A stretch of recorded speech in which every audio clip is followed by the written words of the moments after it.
What's going on, guys? My name is Jay. I'm a sharp sports bettor in the city of Las Vegas, Nevada, aka the city you guys are losing money to.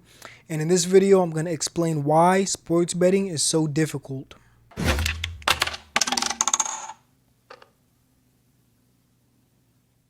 The more experience you have with sports betting, the more you learn that it is not nearly as easy as you thought it was before you started sports betting or before you became experienced in sports betting, right? As time goes on, most sports bettors learn that profiting from sports betting is no easy task, and by far more sports bettors lose than win, right? Why is this? Why is sports betting so difficult? Why is it that we can take something so intuitively simple and it becomes so incredibly difficult, right? Pick the winner, make money. It does not work like that. Why is that? Why is sports betting such a difficult endeavor? What is the root of this difficulty, right? Now, there's a lot of reasons and ways you can break this down, but I like to look at the difficulty as stemming from two things. One is the fact that we're underestimating what we're dealing with, and two is the fact that we are, again, underestimating what we are dealing with. The first one is that professional athletes are the best in the world at what they do, and we as sports bettors tend to underestimate this. And the second one is that sports betting markets are incredibly efficient and consist of a tax called the vig/juice that is incredibly difficult to overcome, even for professionals and highly skilled sports bettors like myself. So the first one, the idea that we're betting on professional athletes, right? This is something that is heavily underestimated and forgotten by most sports bettors when you're placing the bet, right? The any given Sunday effect. We have to remember something about betting on professional athletes, okay? Even at the collegiate level, we are essentially betting on people who are at the pinnacle of the sport, okay? And it's easy to take that lightly when you're putting money down and you have an opinion and you're certain of what's going to happen, right? It's easy to take that claim lightly. But that is the mistake that most sports bettors make, is underestimating exactly what that means. When you place a bet on somebody who is at the pinnacle of their sport and they have to go up against another individual who is also at the pinnacle as the best of the best in the sport, what we forget as bettors is that there's going to be a degree of luck that even they have to deal with. You can only be so good for so many days out of the week, right? So when it comes to betting, you have to really consider and take a step back and remember what you're doing. You're betting on somebody who is the best of the best in the world at what they're doing. And that's very hard to overemphasize because they don't get any better than what they are. There's nobody better than these guys at what they do. So what that means is that there's going to be a degree of luck that is involved in this, not just for us, but for them as well. See, from a bettor standpoint, we're just concerned about the volatility and the randomness from our perspective, right? But we forget that when you're doing this, when you are the best going up against the best, there's going to be some days when you simply cannot win due to bad luck. There's going to be days and stretches of time where it doesn't matter how good you are, what the stats say, what the commenters say, what the coaches do, what the playbook looks like, what your win streakers look like, none of it matters. You're simply going to be at the mercy of luck when you are as good as some of these guys are, going up against other individuals who are nearly as good as they are. You can only be so consistent once you reach a literal pinnacle of the sport. There's going to be days where the best player simply can't be any better, and their competition can. And that's just luck. And this is what's called the any given Sunday effect. On any given day, the worst team can beat the best team if they catch them off guard, if the luck is just on their side, because they're that good. It doesn't take much for the worst team in the league to beat the best team in the league because they are amongst the best in the world. Now, obviously, we still have levels within the top levels, right? Obviously, we still have the best teams in the leagues, and we still have the guys who are the best of the best, right? But even these guys are subject to luck sometimes. Even these guys are going to have to deal with the ebbs and flows that come with being the best and playing at a level as high as they are. Just because they are the best in the league at what they do does not mean that they can absolve themselves of the ebbs and flows of luck that come with being in that position. So how do we kind of fix this, right? How can we kind of remedy this any given Sunday effect, right? Is there anything we can do as sports bettors to kind of safeguard ourselves or to remedy the effects where luck can just be on anybody's side? And the answer is yes. And the advice is somewhat obvious, but again, it's easy to forget. And that's that you can never underestimate a team. Again, very obvious and very generic advice, but it's very easy to become overconfident in one side of the bet or the other. Again, sharp bettors and skilled bettors are always going to operate in a place of calculated indecisiveness. So being overconfident in one team is foolish. It's erroneous to think that one team is absolutely going to win. There's no such thing as a lock in sports betting. Plain and simple.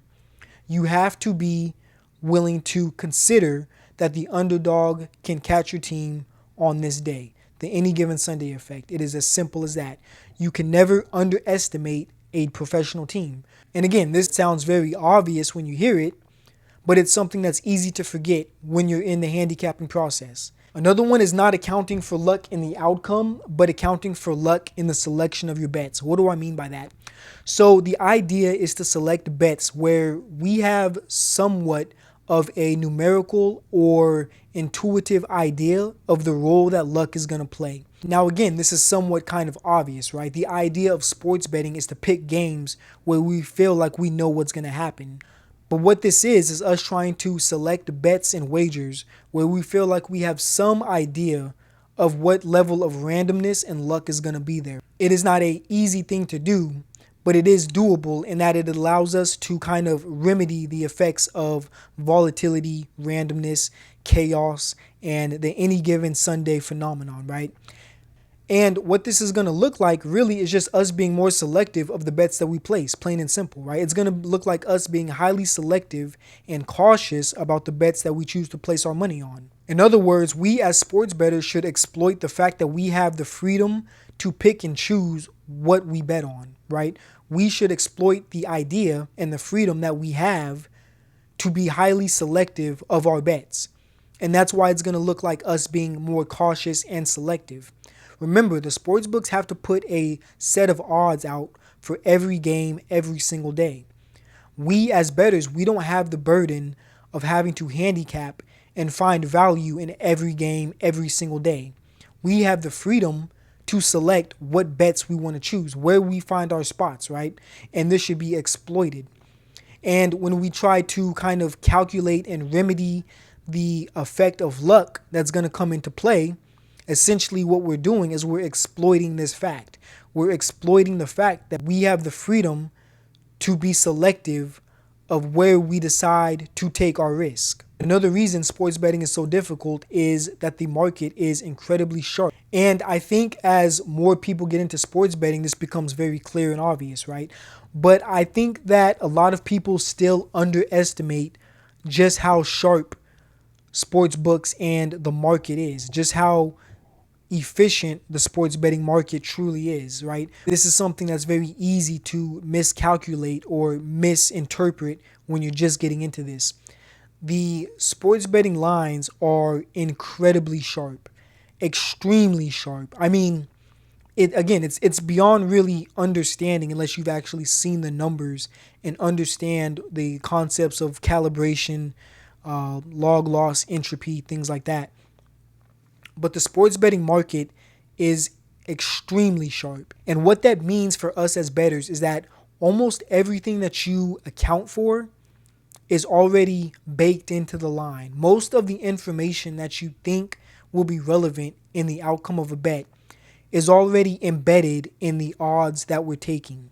It's already embedded in the price that the sports books are offering. So what this means is that it's very difficult to actually find any type of advantage, right? It's very difficult to find any type of information or edge that is going to put us marginally ahead of the sports betting market and actually help us find value in the bets that we place.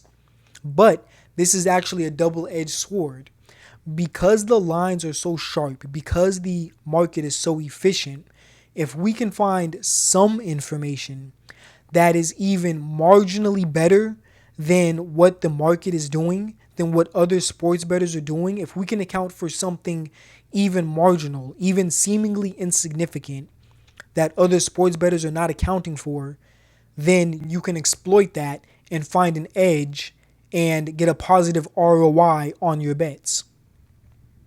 So as an extreme example of this, right, let's say hypothetically that you knew somebody on team A playing team B, right? And somebody on team A comes to you and says, I don't feel confident about our upcoming game. I don't feel like we're going to win this upcoming game, right? And they give you some information as to why they believe that to be the case, right? Now, when you go to the sports books to place a bet, you have to remember that the sports books are going to embed all known information into the odds. So they're going to account for power rankings, home court advantage, strength of schedule, who's playing that night, coaching staff. Everything that you can imagine is going to be embedded in those odds, right? Except for the information that you know, except for the sentiment of the player. And what that means is that you can exploit that information to have an edge in the market. Now, any rational bettor would obviously place a bet on Team B, right? They would take Team B to win the game. But we're doing this not because we necessarily think that Team B is going to win. Okay, this is a very superficial reason to take this bet in this situation. We're not doing this because we think Team B is going to win, right? We're doing this because we now have reason to believe that we can do marginally better than the other bettors who are placing bets on this game, right? Because we now have information that is not necessarily accounted for or not embedded properly in the odds. And this is how we get an edge in sports betting. Now, obviously, this is an extreme example of how this would work, but it serves the purpose of demonstrating that if we can find some marginal advantage, right, some edge, then we can exploit that and make money betting sports. Now, obviously, most people aren't going to know somebody who is on a professional team, right? If we're trying to bet on the Lakers, we don't know somebody on the Lakers to tell us this information. So essentially what that means is that we have to exploit things like data analysis, patterns, informative signals, and observational analysis to tell us that Team A will likely lose to Team B, right? And that is what it is. That is why sports betting is so difficult, is because it is difficult for most sports bettors to find an edge. It's extremely difficult to have some advantage against the average sports bettor that you're betting against. The efficiency of the lines makes it so difficult to actually find information or any data that will be relevant enough to act as an edge when we place a bet. However, again, since the sports betting market is so efficient, we can essentially piggyback off the information and off the sharpness of the market that is already done. So any information that we know that we feel is not correctly embedded in the odds, we can exploit to make money betting sports. And that is it. That is why sports betting is so difficult in a nutshell. Again, it really comes down to people underestimating the fact that we're betting on professionals who are the best of the best in the world at what they do. And that we often underestimate the efficiency of the market, right? We underestimate just how sharp these lines are. But if we are knowledgeable and informed sports bettors, then we know how to handle both of these and make money at the sports books. And that is it, guys. So hopefully this was useful and you guys got something out of it and you understand a little bit more about why sports betting is so difficult. Feel free to like, share, drop a comment down below. Thank you guys for watching, and I will see you guys in the next one.